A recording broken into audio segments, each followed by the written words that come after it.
하나님은 당신에게 새 일을 행하실 것입니다. 아멘.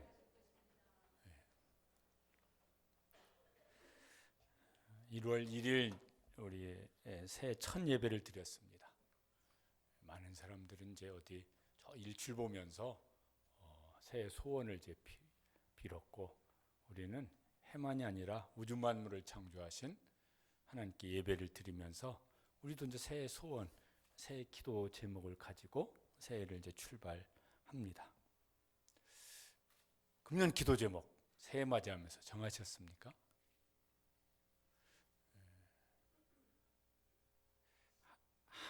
우리가 이제 하나님께 어떤 분명한 기도 제목이, 소원이 있어야 이제 그거 가지고 기도할 것이에요. 그런데 반대로 하나님도 우리에게 소원을 가지고 계실까? 어떠실 것 같습니까? 하나님도 우리에게 소원을 가지고 계실 것 같습니까? 아닐 것 같습니까? 가지고 계실 거예요. 많이 가지고 계실 겁니다. 왜? 하나님은 크신 하나님이시고 좋으신 하나님이시니까. 오늘 이제 읽은 말씀에 하나님께서 하나님의 백성 이스라엘에게 갖고 계신 소원을 이제 말씀을 하시는 겁니다. 이 시대가 굉장히 막막한 시절입니다. 여러모로 종교가 타락했어요. 선지자도 타락하고 제사장도 타락하고 예배도 타락하고, 정치도 왕도 타락하고 정치가 타락을 합니다. 그러니까 백성들이 아주 심히 타락한 그런 이제 백성들로 살아갑니다. 하나님께서 선지자를 통해서 누차 이제 경고를 하십니다. 오랫동안. 그 경고한 내용의 최종적인 경고는 그들이 바벨론에 의해서 나라가 망할 것이고, 그리고 이제 그렇게 이제 끝나느냐, 그럼 망하는 거로 끝나느냐, 그렇게 말씀하신 게 아니고 그 다음 하실 일을 이제 말씀합니다. 이게 하나님 마음속에 있는 제일 큰 소원인 거예요. 기본의 오늘 설교 제목입니다. 새 일을 행할 것이라고. 망할 것인데 왜 안 돌아서니까. 그런데 거기서 끝내지 않고 하나님께서 그 다음에 그들에게 새 일을 행하시겠다고 이제 말씀을 하십니다. 우리 현실도 똑같지는 않지만 비슷한 것도 많은 것 같아요. 한국 교회 모습, 그런 막 걱정하는 것이 많고, 아니 남 걱정할 건 아니고 우리 교회 또 그중에서 내 자신, 우리 가정 생각하면은 신앙적으로 회복이 돼야 될 게 많습니다. 정치적인 상황, 이것도 속히 참 잘 회복이 됐으면 좋겠습니다. 그래 먹고 사는 것도 이게 뭔가 또 이렇게 안정적으로 나아갈 수 있는 그런 이제 길들이 열릴 것이니까. 하나님께서 우리에게는 어떤 새 일을 행하고 싶어 하실까? 우리를 향하는 하나님의 새로운 소원은 무엇이 있을까? 그게 뭔지를 우리가 마음에 품고 거기다 소망을 두고 기도하면서 한 해를 살아갔으면 좋겠습니다. 그러기 위해서 하나님께서 하지 말라고 말씀하는 게 있으세요. 이거 하지 말라, 이거 제발 좀 하지 말라, 이런 이제 말씀 있으세요. 그게 18절입니다. 뭐 하지 말라고 그러시냐면은 18절 넘겨주시고, 저거 하지 말라. 같이 읽어보시죠. 너희는 이전 일을 기억하지 말며 옛날 일을 생각하지 말라. 비슷한 내용이죠. 하지 말라는 거예요. 이전 일을 기억하지 말라고. 옛날 일을 자꾸 골똘히 거기다 생각을 집중하지 말라고. 그러면은 이전 기억은 싹 다 지워버리고 살라는 말씀인가? 그런 건 아닙니다. 여기 지금 43장인데 몇 장 넘어서 46장 9절에 가면은 저렇게 말씀하셨습니다. 너희는 옛적 일을 어떻게 하라? 기억하라. 기억하라. 옛적 일을 기억하라. 나는 하나님이다. 하나님이 내가 너희에게 말을 하는데 너희는 옛적 일을 기억을 하라. 성경에는 역사서에도 그렇고 시편에도 그렇고 선지서에도 그렇고요, 옛날 역사를 자주 언급을 합니다. 그 옛날 역사, 왜 그런 역사가 일어났는지 그걸 가지고 지금 오늘을 그 역사의 눈으로 살펴보라는 거예요. 그럼 너희가 어떻게 해야 될지 답을 거기서 찾으라는 것입니다. 그런데 왜 오늘 말씀은 이제 저렇게 말씀하셨을까? 현대어 성경이라고 하는 좀 의역한 성경인데 거기에는 저렇게 이제 번역을 해놨습니다. 하나님 의도가 저런 것이라는 거예요. 같이 읽어보시죠. 너희는 그 옛날 일만을 생각하며 오늘을 탄식하지 말아라. 항상 그 옛 일만을 되돌아보며 과거에 매여 있지 말아라. 과거에 매여 살지 말라고. 옛날 일의 생각을 시키고 있어서 하나님이 현재 하시는 일을 생각하지 못해요. 옛날 일의 생각이 거기에 이렇게 몰두해 있어가지고 하나님이 미래에 하실 일을 생각하지를 못해요. 근데 그런 건 하지 말라는 것입니다. 그런 건 하지 말라고. 과거지향적이 되지 말라고. 과거를 생각할 수는 있지만은 거기에 매여 있지 말고 하나님이 하실 미래, 거기에다가 소망을 두고 거기에 그걸 소원을 품고 거기다가 우리의 마음을 집중해서 살아가라고 말씀을 하십니다. 과거의 좋은 추억은 생각하면 좋은 것도 있는 것 같아요. 그죠? 이렇게 예전에 막 은혜 받았던 거 막 간증. 그러면 막 지금도 이렇게 야 그때 그 하나님이 그때 그런 은혜를 베풀어 주셔서 어떤 분이 간증하시면서 2달 전 간증은 간증이 아닙니다. 뭔 소린가 했더니 2달 동안에 새로운 간증이 일어났어야지. 2달 전 간증을 지금 그거 생각하고 있으면 2달 동안 아무런 간증거리가 없었단 말이냐? 그런 얘기더라고요. 그러니까 그렇죠. 그것도 의미 있는 얘기다. 2달이나 지났는데 그 사이에 뭔 간증거리가 있었어야지. 과거의 좋은 추억, 행복한 추억 이런 거는 힘들 때 이렇게 사진첩 보듯이 이렇게 다시 한번 생각하면은 마음이 좀 위로가 되고 마음이 좀 따뜻해지고 용기도 생기고 그리고 그것도 좋은 것 같아요. 과거에 받은 은혜, 야 그때 내가 그 은혜 받고 막 그때 내가 그렇게 열심히 하고 그것도 좋은 것 같아요. 그런데 거기에만 매이지 말아라. 지금 하나님이 하실 일 그거 바라봐라. 앞으로 하실 일 거기다가 소망을 두고 나아가라. 바울 사도가 자기 삶의 원칙으로 삼았던 말씀 같아요. 빌립보서 3장 13절에 보면은 저렇게 이제 자기는 마음에 뜻을 두고 그렇게 힘써 살으셨어요. 저것도 우리가 그렇게 되어지면은 오늘 말씀과 비슷할 것 같아요. 읽어보시죠. 뒤에 있는 것은 잊어버리고 앞에 있는 것을 잡으려고 그리고 자기가 이제 그걸 향해서 달려간다고. 다시 한번 뒤에 있는 것은 잊어버리고 앞에 있는 것을 잡으려고. 더군다나 과거의 어려운 것들에 매여 있는 건 참 안 좋은 것 같아요. 과거의 실패. 막 자꾸 실패를 곱씹다 보면은 실패 의식에 젖어들면 그러면 이제 곤란해지는 것 같아요. 교과서에 나왔나 어디 있었나 실패는 성공의 어머니다 그런 말이 있어요. 그렇게 되는 사람도 있죠.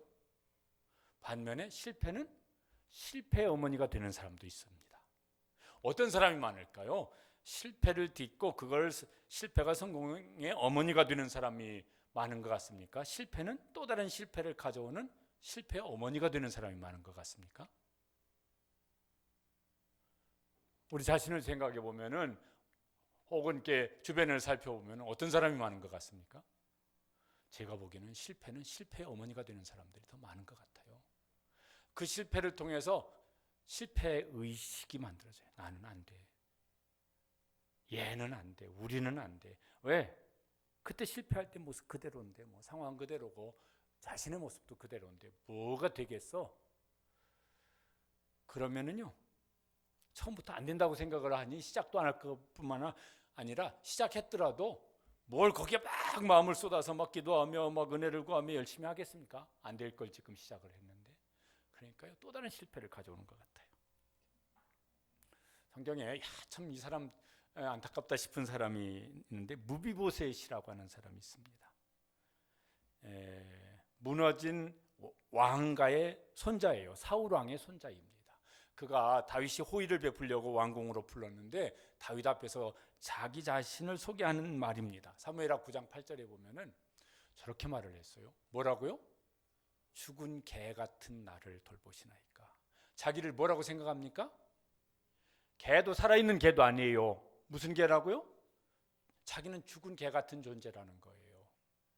왜 저런 생각을 했을까? 그러면 자기 아버지는 왕자였었고 할아버지는 왕이었었는데 자기 아버지는 왕이 되지 못하고 죽었고 자기는 죽은 할아버지 아버지의 왕손이긴 하지만은 자기는 지금 아무것도 아니고 이런 존재로 살아가니까 그 아버지나 할아버지에 비하면 나는 죽은 개 같은 존재다, 이런 생각을, 그게 의식에 이렇게 쩔어 있었던 모양이에요. 우리의 과거의 실패에 우리의 의식이, 우리의 생각이 묶여서 그렇게 생각하지 않게 되시길 바랍니다. 과거의 상처에 우리의 마음이 묶여 있지도 않았으면 좋겠어요. 상처를 자꾸 묵상을 하지 않았으면 좋겠습니다. 그거 안 하려고 그래도 한 번씩 이게 막 이렇게 생각이 나잖아요. 어떤 상황이 되어지면은. 여러분, 상처를 묵상하면은 상처가 어떻게 치료됩니까? 덧나요. 그래서 그때 받은 상처보다 오히려 막 더 커질 수도 있어요. 아픈 게 덧나면 처음보다 더 아파질 수도 있잖아요. 그러면은 나만 힘들어요. 여러분, 상처 준 사람은 상처 준 것을 잘 기억을 못합니다. 자기의 상처를 막 특별히 막 이렇게 아주 마음을 악하게 먹은 바가 아니면은 일부러 막 상처 주겠다고 뭔 말을 하든지 행동을 하든지 이렇게는 보통은 안 하잖아요. 그러니까 자기는 기억 못할 것 같아요. 그런데 받은 사람은 상처가 됐으니까 기억이 나죠. 그런데 자꾸 그 상처를 묵상을 합니다. 성경 말씀을 묵상해야 되는데 상처가 자꾸 묵상이 되어져요. 그러면 어떻게 되는가? 그러면은 이럴 위험성도 있는 것 같아요. 자기 연민에 빠지는. 나는 불쌍한 존재지. 나는 사랑받지도 못하고 나는 뭐 그러고 막 이렇게 자기 연민에 빠지는데, 자기 연민에 빠지다 보면요 자꾸 이렇게 마음에 분노가 더 생기든지 아니면은 소극적으로 우울함에 빠지든지 이렇게 되어지는 것 같아요. 그러니까 상처를 묵상하지 않도록 의도적으로 상처를 묵상하지 않을 수 있도록, 오히려 상처 속에서 하나님의 위로를 잘 힘입어서 상처 입은 치유자가 되기를 사모하시고, 또 하나님 그렇게 쓰시기를 주님의 이름으로 축복합니다. 왜 이렇게 무슨 부부 상담 사역 여기 뭐 이렇게 하는 교회 안에 그런 분들이 이렇게 유명한 강사들이 있었어요. 이분들의 거의 공통점이 뭐냐면은 부부가 거의 끝장까지 갔던 분들이에요. 우리 교회 오셔서 말씀하셨던가? 그 송규론 목사님 그 사모님은 우리 교회 2번인가 강사로 오셨어요. 근데 그분들이 이제 부부 사역을 유명한 그 하이패밀리 그 만들어서 사역을 하시는데, 그분들이 목사님 부부인데도 이혼하기로 결심하고 마지막 그 부부 세미나 가서 거기서도 대판 싸우고 우리는 이런 거 들어도 안 돼. 그리고서는 이제 막 뛰쳐나가고, 그래도 온 김에 끝까지 한번 듣고 나가자. 그래서 그래 그것까지는 해주지. 거기서부터 이제 이분들이 상처가 치유돼서 아마 한국 교회 안에 대표적인 가정상담 부부 사역을 하시는 분, 또 다른 분들 중에서도 그런 분들이 여러분들이시더라고요. 이 밑에 있는지 모르겠지만은 상처 입은 치유자, 혹시 읽고 싶은 분은 저한테 얘기하시면 제 방에는 있습니다. 그러니까 그런 분들이 상처를 잘 소화해낸 다음에 뭐냐면은 그 심정을 알아요. 자기가 겪어봤으니. 그리고 그걸 통해서 어떻게 위로를 받고 어떻게 힘을 얻었고 어떻게 더 하나님 앞에서 은혜를 경험했고, 그러니까 이제 그런 사역을 하더라고요. 자기 연민에 빠지지 마시고 상처 입었지만은 오히려 그런 사람을 치유하는 상처 입은 치유자가 되시면 참 좋겠습니다. 뭔가 이렇게 막 그게 마음이 내적인 것이 됐든 외적이 됐든 것이 됐든 뭐 상처든 실패든 이런 게 막 쌓이면요 우리의 행동이 그렇게, 의식도 그렇고 의식이 그러면 행동도 그렇게 이제 습관화되어지는 것 같아요. 벼룩이 얘기 들어보셨죠? 벼룩이 좀 안 하잖아요. 그런데 이게 뛰면은 자기 몸의 300배만큼 이렇게 점프를 할 수 있대요. 근데 요 벼룩을 이렇게 이런 작은 병에다가 이렇게 넣어놓고 뚜껑을 닫아놓으면 이놈이 이제 뛰는데, 뛰면은 1m까지 뛸 수 있는 게 10cm밖에 뛰면 머리가 쿵 부딪히고 머리 쿵 부딪히고 이거 몇 번 반복하다 보면은 나는 여기밖에 못 뛴다. 요래 가지고 병에서 꺼내놔도 얼만큼밖에 점프를 못하냐면 저 병 높이만큼밖에 점프를 못한대요. 벼룩만 그럴까요? 사람 의식이 그렇게 되어지기가 쉽죠. 다음 그림이 또 하나 있는데 그게 생각으로 익숙해지든 행동을 반복해서 익숙해지든 그러면은 우리의 생각도 그렇게 되어지는 것 같아요. 과거에 실패한 어떤 생각이나 상처나 습관을 따라서 오늘을 살지 말라고 말씀하시는 겁니다. 그렇게 되면 어떻게 될 거니까? 미래도 그렇게 될 것이니까.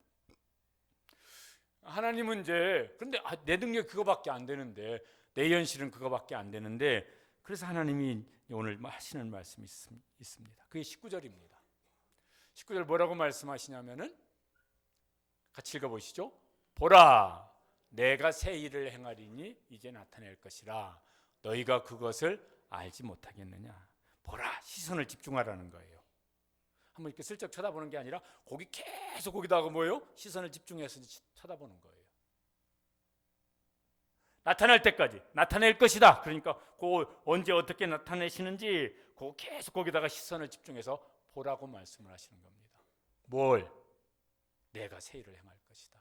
저 말씀도 저기 주어가 누구죠? 너입니까? 네가 새 일을 한번 행해봐. 새로운 시도를 해봐. 새로운 도전을 해봐. 그렇게 말씀하시지 않고 저기 주어 나는 누구겠습니까? 하나님이시죠. 봐라, 너는 보고 나는 새 일을 행할 것이다. 그리고 이제 나타날 테니까 거기다 시선을 집중해서 열심히 잘 살펴봐라. 무슨 새 일을 하나님께서 하시겠다고 하시는가? 무슨 새 일을 하나님이 지금 계획하시고 준비하시고 마음에 품고 소원하시고 계시는가? 그게 이제 그 다음에 나옵니다. 뭘 하시겠다고요? 광야에 길을, 사막에 강을 낼 것이다. 반드시, 그 말을 하나 빼놓는데 그 앞에 내가 앞에 뭐냐면 반드시 내가 광야의 길을, 사막에 강을 낼 것이다. 우리는 이제 광야나 사막이 익숙하지 않죠. 우리는 우리 이렇게 자연 환경이 광야가 있거나 사막이 있거나 하지 않으니까. 근데 이제 여기 이스라엘은 광야가 있어요. 이스라엘, 여러분 이제 성경에 지도가 나오죠. 북쪽은 거긴 비옥한 평야 지역이 많습니다. 중부쯤 오면은 산지입니다. 예루살렘 해발 한 700몇 미터쯤 되는 산지가 되어집니다. 그 밑으로부터는 이제 산 밑으로 이제 광야가 시작되어지고, 광야 저 끝에는 이제 뭐가 시작되냐면은 사막이 시작되어집니다. 광야는 길이 없는 것이에요. 그러니까요, 저 광야에 있는 양떼는 목자만 길을 알아요. 양은 이게 저런 낭떠러지고 절벽이고 막 이런 게 있으니까 잘못 갔다가는 큰일 납니다. 광야는 길이 없는 것이고, 길이 안 보이는 현실이고, 희망이 안 보이는 현실이고, 내 힘으로 내가 노력했는데 뭐가 답을 찾을 수 없는 현실이고, 이런 게 이제 뭐냐면은 광야죠. 광야. 이스라엘의 이때 광야는 뭘까? 그러면 그들이 바벨론 포로 생활을 하게 되는 겁니다. 나라가 망했어요. 그리고 노예로 끌려갔으니까 얼마나 비참하겠어요. 그리고 막 내 힘으로 뭘 어떻게 하겠다 이렇게 할 수가 없는 그런 상황입니다. 그게 그들에게 이제 광야입니다. 우리의 광야는 뭘까? 우리의 광야는 정치적인 상황은요, 우리도 지금 광야 같아요. 주일학교 다음 세대 막 이러면은 우리 교회 각 가정 광야 같아요. 먹고 사는 막 현실이고, 또 어떤 사람은 그래도 괜찮지만 어떤 사람들은 이거 광야로 들어가는 것 같은 걱정이 있을 수도 있을 겁니다. 개인적으로는 우리 교회 성도 중에서도 남편이 암 말기신 분이세요. 연세가 그렇게 많은 연세는 아닌데, 그 건강이 광야와 같죠. 혹은 막 마음이 이게 무슨 무슨 병원을 다녀도 약을 먹어도 또 막 좋은 얘기를 들어도 마음이 좋아지지가 않아. 힘들어. 엉뚱한 생각도 들어. 마음이 광야지. 마음이. 자녀를 바라보면은 자녀의 미래가 어떻게 될까? 지는 모르겠는데 부모의 마음이 광야가 돼버려요. 그것 때문에 밤잠 못 자고 밥 못 먹고 막 이런 분들도 계세요. 광야지. 나는 광야, 이게 답이 안 보이, 길이 안 보이는 광야인데 하나님은 무슨 생각을 하고 계실까? 그래, 나도 답이 없어. 그러시고, 하나님 저 어떻게 될지 모르겠어요. 나도 몰라. 그러실까? 안 그러시겠다고 그러시잖아요. 뭐요? 너는 그런 옛적 일에 거기에 매여서 거기 매몰되어서 있지 말아라. 반드시 내가 새 일을 행할 것이다. 그 광야에 뭐 할 것이다? 길을 낼 것이다. 그 출애굽한 이스라엘 백성들이 막 기쁘고 막 찬송하면서 출애굽을 했는데 얼마 안 와서 뭘 만나냐면 홍해를 만납니다. 앞에는 바다, 뒤에는 군대가 쫓아오죠. 진퇴양난이 되었습니다. 막 그때 백성들이 막 절규하고 막 원망하고 그럽니다. 그런데 그때 하나님이 왜 거기로 인도하셨지?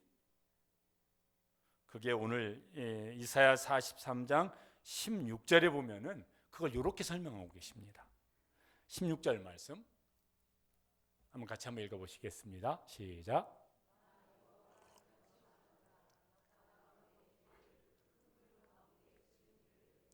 하나님께서 왜 거기로 인도하셨냐면은 바다 가운데 길을 내는 걸 그 일을 한번 하시려고. 그 길을 뭐라고 그러냐면은 지름길이라고 말씀하세요. 하나님께서 저 홍해 바다 가운데 지름길을 만드실 생각을 하나님은 하고 계셨어요. 그게 하나님의 소원이셨어요. 그래서 거기로 인도하셨어요. 그런데 백성들 눈에는 그게 보였습니까? 안 보였습니까?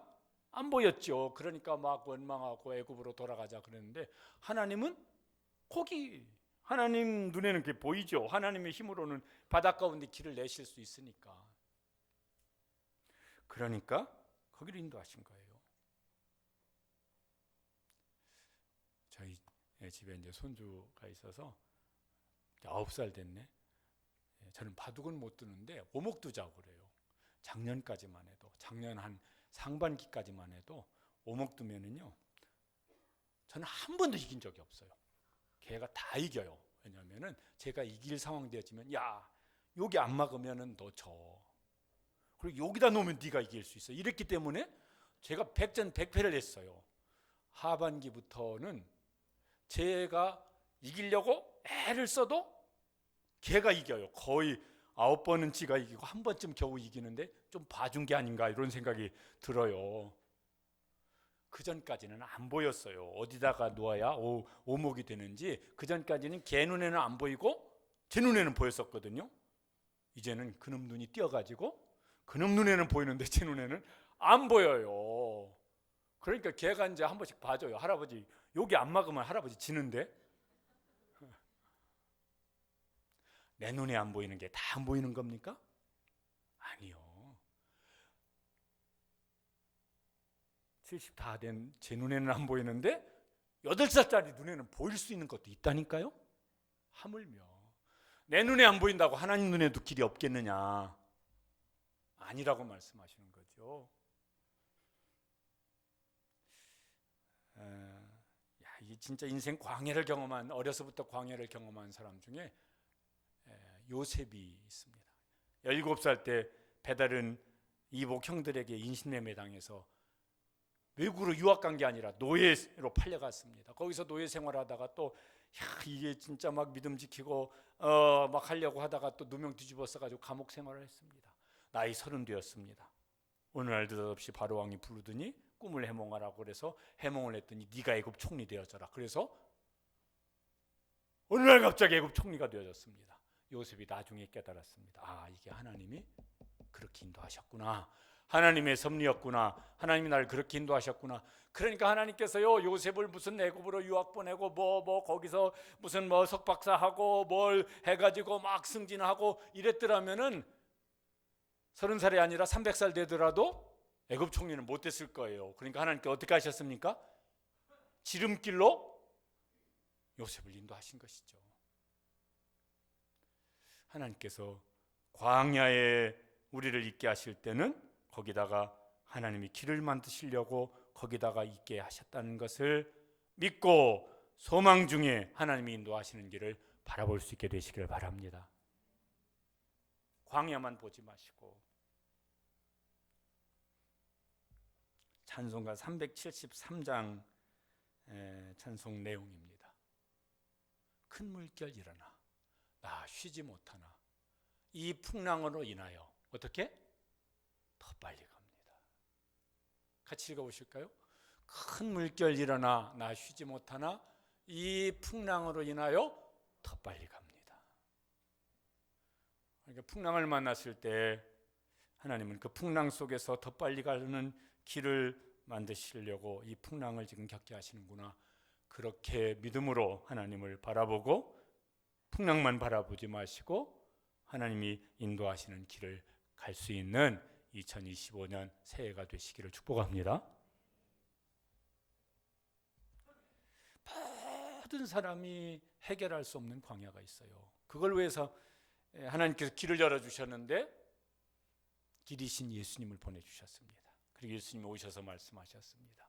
요한복음 14장 6절 말씀 같이 읽어보시죠. 예수께서 이르시되 내가 곧 길이요 진리요 생명이니. 생명에 이르는 길, 이거는 누구도 못해요.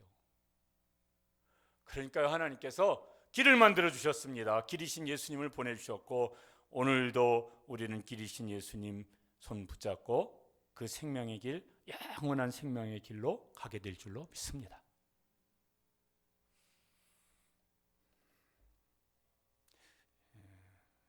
이제 오늘 3대 예배를 드리는 첫 주인데 오랜만에 여기 보니까 자녀들과 함께 온 우리 최미영 집사님, 어이고 저 딸내미 둘 초등부 때까지 나왔었는데 얼굴이 아직도 남아있네. 아이고야, 이제 이렇게 장성한 아가씨들이 되셨는데 그때 얼굴이 있네. 반가워요. 반가워.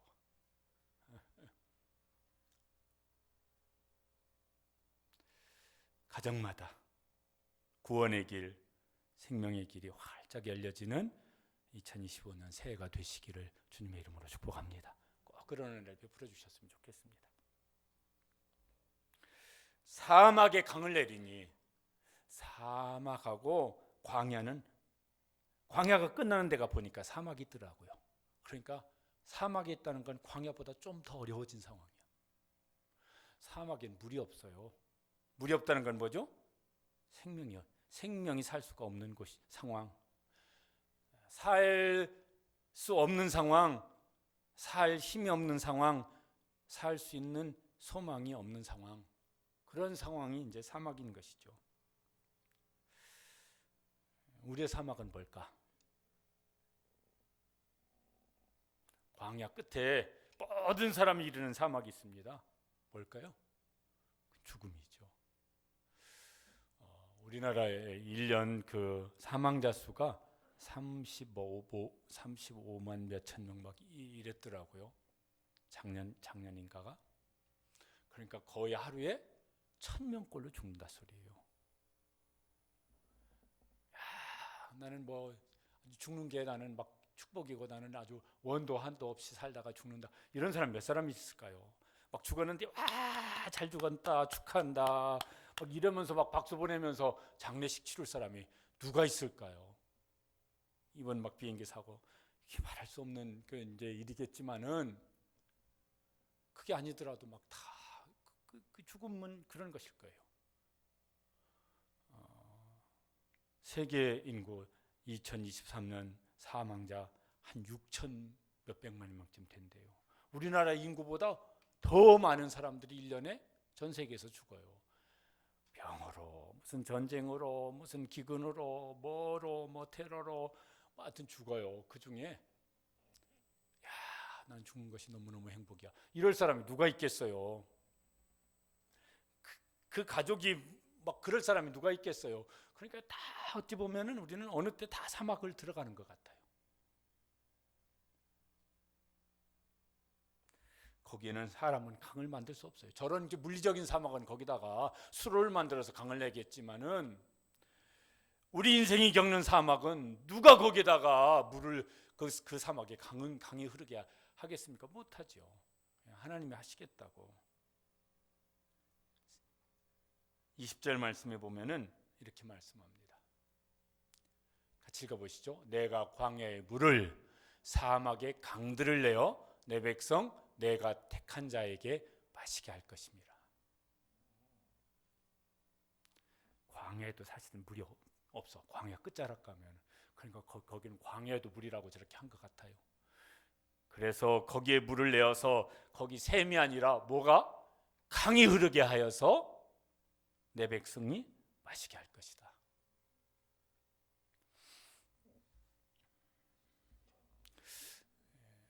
강은 예수님이 말씀하실 때 저 강을 뭐라고 말씀하시냐면은 생수의 강이라고, 생명의 강이라고 말씀을 하세요. 요한복음 7장 37절 38절에 보면은 이렇게 말씀하십니다. 누구든지 목마르거든 내게로 와서 마시라. 나를 믿는 자는 성경에 이른 것 같이 그 배에서 생수의 강이 흘러나오리라. 그 다음 절에 보면요, 이 저 강은 뭐냐면 믿는 자들이 받을 성령이라고 말씀을 하세요. 성령 충만함을 사모하면서 한 해를 살아갈 수 있게 되시기를 바랍니다. 그러면 우리 속에 거듭나는 생명을, 새 생명, 영원한 생명을 주시고 또 새 마음을 주시고 새로운 기쁨을 주시고 새로운 살 맛을 주시고, 사도행전 2장에 보면은 성령님께서 임하시면은 자녀들은 예언할 것이고 청년들은 환상을 보고 노인들은 꿈을 꾸리라, 그렇게 말씀하셨어요. 예언을 한다는 건 하나님의 일을 말하는 사람이 되는 것이고, 환상을 본다는 거 영어로는 비전이잖아요. 청년들이 비전을 품고 살게 될 것이겠고, 나는 늙어서 이제 나는 이 나이에 내가 뭘 해. 성령님은 그 나이에도 뭘 주신다고요? 꿈을 꾸게 하신다. 그 꿈도 비전이란 말이에요. 저희 신학교 이제 동기들 중에서는 이런 분들도 계세요. 은퇴를 하시고 선교지에 가서 1년 동안 혹은 2년 동안 건강이 허락할 때까지 한번 내가 옛날에 선교하고 싶었었는데 목회하느라고 못했으니 이제 은퇴했으니까 가서 단기 선교 한번 해보겠다고 그러면서 이제 새로운 출발을 하는 분도 계시더라고요. 그 나이에 몸조심해, 병원 가까운 데 살아, 그렇게 안 하고 꿈을 꾼 거죠. 성령님은 우리에게 생수의 강이 되셔서 그래서 거듭난 생명 주실 뿐만 아니라 영원한 생명의 맛을 누리며 살게 하시고 그 소망을 가지고 살게 하시고 다른 사람 마음속에도 생수의 강이 흐르게 하는 일을 우리를 통해서 이어가실 줄로 믿습니다. 하나님이 왜 이제 광야를 우리에게 허락하실까? 거기까지만 생각하면 이게 답답한데, 오늘 말씀을 보면 하나님께서 이유가 있어요. 왜 광야를 허락하신 겁니까? 하나님이 하시는 새 일을 보여주시려고. 이거 내 힘으로는 어림도 없었는데 하나님이 여기 길을 만드셨구나. 왜 사막 같은 현실로 왜 인도하실까? 하나님이 왜 그러실까? 막 원망하는 마음, 그것만 보면 막 원망하는 마음도 생길 수 있는데 하나님은 이유가 있으세요. 그렇게 하신 이유가. 알아, 사막에서 내가 강을 내서 너로 하여금 마시게 하는 걸 내가 한번 하고 싶은데 사막에 가 있어야 사막에 강이 흐르게 하는 걸 볼 수 있으니까. 그래서 여기 인도하셨구나. 그래서 그게 우리의 간증이 될 수 있는 그런 이제 한 해가 되었으면 좋겠습니다. 하나님이 그 새 일을 하시면서 꼭 좀 이렇게 듣고 싶은 게 있으세요. 21절 말씀에 그걸 이렇게 말씀합니다. 같이 읽어보시겠습니다. 이 백성은 내가 나를 위하여 지었나니 나를 찬송하게 하려 함이니라.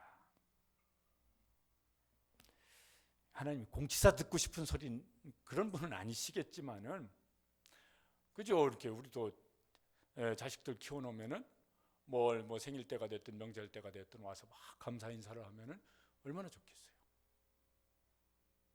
그죠? 하나님도 그런 기쁨을 누리고 싶으신 거지.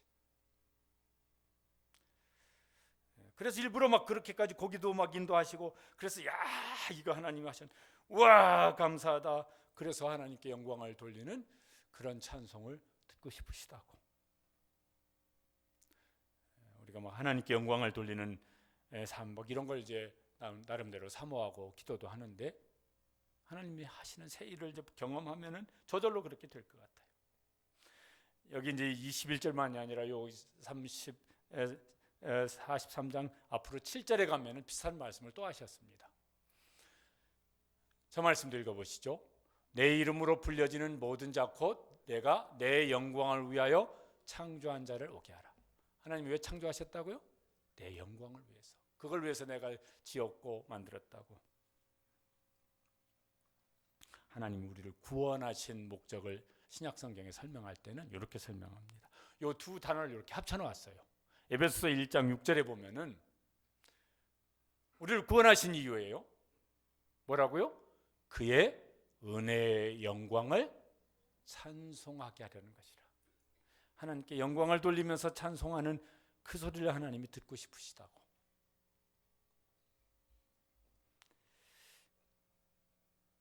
그래서 때로는 이게 일상의 삶이 막 광야, 이거는 좀 그럴 것 같아요. 막 평생의 일상의 삶이 사막 같아.